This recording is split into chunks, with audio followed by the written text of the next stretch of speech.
നമ്മളെ ശരീരത്തിന് ദോഷം വരാത്തതും എന്നാൽ നല്ല ഹെൽത്തി ആയിട്ടുള്ള അച്ചാറിൻ്റെ കൂട്ടാണ് ഇന്നത്തെ വീഡിയോയിൽ ഉൾപ്പെടുത്തിയിട്ടുള്ളത്. ഞാൻ ഹെൽത്തി ആയിട്ടുള്ളതെന്ന് പറയാൻ കാരണമുണ്ട്. ഇതിൽ വേണ്ടാത്തൊരു മസാല, വലിയ മസാലയോ കാര്യമോ ഒന്നും ഇതിൻ്റെ അകത്ത് ചേർക്കുന്നില്ല. പിന്നെ ഇത് ഉണ്ടാക്കിയെടുക്കുന്നത് നല്ലെണ്ണയിലാണ്, നമ്മൾ എള്ളെണ്ണയിലാണ് ഉണ്ടാക്കിയെടുക്കുന്നത്. അപ്പോൾ അതിനാവശ്യമുള്ള സാധനം ഞാനിവിടെ 3 മാങ്ങ എടുത്തിട്ടുണ്ട്.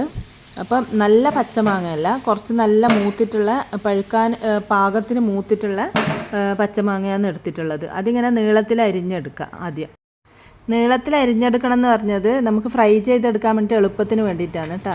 പിന്നെ ഇവിടെ എടുത്തിട്ടുള്ളത് നമ്മളെ എരിവില്ലാത്ത മുളകും, പിന്നെ അത് കുറച്ച് എരിവ് കൂടാൻ വേണ്ടിയിട്ട് കുറച്ച് നാടൻ കാന്താരി മുളകും എടുത്തിട്ടുണ്ട്. പിന്നെ കുറച്ച് കൂടുതൽ കറിവേപ്പിലയാണ് എടുത്തിട്ടുള്ളത്. ഈ കറിവേപ്പിലയെല്ലാം വരുമ്പോഴാണ് ഒരു മസാലക്ക് നല്ല തിക്നെസ് ഉണ്ടാവാൻ.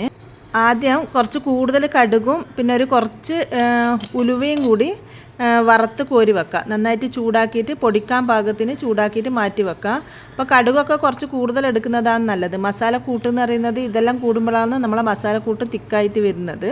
പിന്നെ ഇത് ഉണ്ടാക്കിയെടുക്കാൻ ഞാൻ എടുത്തിട്ടുള്ളത് നല്ലെണ്ണയാണ്. അപ്പം ചീനച്ചട്ടി അടുപ്പിൽ വെച്ചതിന് ശേഷം നല്ലെണ്ണ ഒഴിച്ചെടുത്തിട്ട് അതിൻ്റെ അകത്ത് കുറച്ച് ഉപ്പും കൂടെ ഇടാം. എന്നിട്ട് നമ്മൾ നേരത്തെ എടുത്ത് വെച്ച കാന്താരി മുളകും കാശ്മീരി ചില്ലി ഉണ്ടല്ലോ, എരിവില്ലാത്തത്, ആ കുറച്ച് എരിവിന് വേണ്ടിയിട്ടാണ് ഞാൻ ഈ കാന്താരി മുളക് ചേർത്തിട്ടുള്ളത്. ഇല്ലെങ്കിൽ നിങ്ങൾക്ക് എരിവ് വേണ്ടാന്നുണ്ടെങ്കിൽ ഈ മുളക് തന്നെ മതി. ഇത് ഒന്ന് ചെറുങ്ങനെ ഒന്ന് ഫ്രൈ ചെയ്തെടുക്കുക. ഒരുപാട് പൊരിച്ചെടുക്കുകയൊന്നും വേണ്ട, ഒന്ന് ചെറുതായി ഫ്രൈ ചെയ്തെടുത്ത് മാറ്റി വെക്കാം. ഇനി ഞാൻ കൂടുതൽ കറിവേപ്പില ഇടുന്നുണ്ട്. ഈ കറിവേപ്പിലയാണ് നമ്മൾ ഈ മസാലൻ്റെ കൂട്ട് കുറച്ച് കൂടുതലാക്കാൻ വേണ്ടിയിട്ട് ഉപയോഗിക്കുന്നത്. അപ്പോൾ നല്ലോണം കറിവേപ്പില ഇട്ടിട്ട് ഫ്രൈ ചെയ്ത് മാറ്റിയിട്ടുണ്ട്. ഫ്രൈ ചെയ്തെന്ന് പറഞ്ഞാൽ നമ്മൾ ആ പച്ചമണമൊക്കെ പോയിട്ട് അതും കൂടെ എടുത്ത് മാറ്റി വെച്ചിട്ടുണ്ട്. ഇനി അതേ എണ്ണയിൽ തന്നെ നമ്മൾ നേരത്തെ നീളത്തിൽ മുറിച്ച് വെച്ച മാങ്ങയും കൂടെ ഫ്രൈ ചെയ്തെടുക്കുക. അപ്പം അത് മാങ്ങ ഫ്രൈ ആയി വരുമ്പോഴേക്ക് നമുക്ക് ഈ ഇപ്പം നമ്മൾ വറുത്ത് കോരി വെച്ച് ഈ സംഭവങ്ങളൊക്കെ ഒന്ന് പൊടിച്ചെടുക്കുക. ആദ്യം ഒന്ന് കടുകും ഉലുവയും കൂടി പൊടിച്ചെടുക്കാം. അതിനുശേഷം നമ്മളിപ്പം ഫ്രൈ ചെയ്ത് വെച്ച മുളകും കറിവേപ്പിലയും കൂടി അരച്ചെടുക്കുക. അത് എണ്ണമയം ഉള്ളതുകൊണ്ട് അരച്ച് വരുമ്പോൾ കുറച്ച് എണ്ണൻ്റെ അംശം അതിൻ്റെ അകത്ത് കാണും. നമ്മൾ നല്ലെണ്ണൻ്റെ കുറച്ച് കുഴങ്ങനെയാണ് ഉണ്ടാവുക. നന്നായിട്ട് അരച്ചെടുക്കണം കേട്ടോ. അതിനുശേഷം ഈ ഫ്രൈ ചെയ്ത് വെച്ച ഈ മാങ്ങയും ഇതൊക്കെ ഒന്ന് മിക്സ് ചെയ്തെടുക്കുക. ഇത് ഇതേപോലെ ഫ്രൈ ചെയ്തെടുത്ത് നല്ല പൊട്ടുന്ന പോലെ ഫ്രൈ ചെയ്തെടുക്കുകയെന്നുണ്ടെങ്കിൽ നമുക്ക് കൊല്ലങ്ങളോളം നിൽക്കും കേടാവാതെ. ഇതിൽ വെള്ളത്തിൻ്റെ അംശമൊന്നും ആവാതെ വേണം നമ്മൾ ചെയ്തെടുക്കാൻ വേണ്ടി. അപ്പോൾ നമ്മൾ ഈ പൊടിച്ചെടുത്തതും ഫ്രൈ ചെയ്തെടുത്ത മാങ്ങയും എല്ലാം കൂടിയിട്ട് ഒന്ന് മിക്സ് ചെയ്തെടുക്കാം.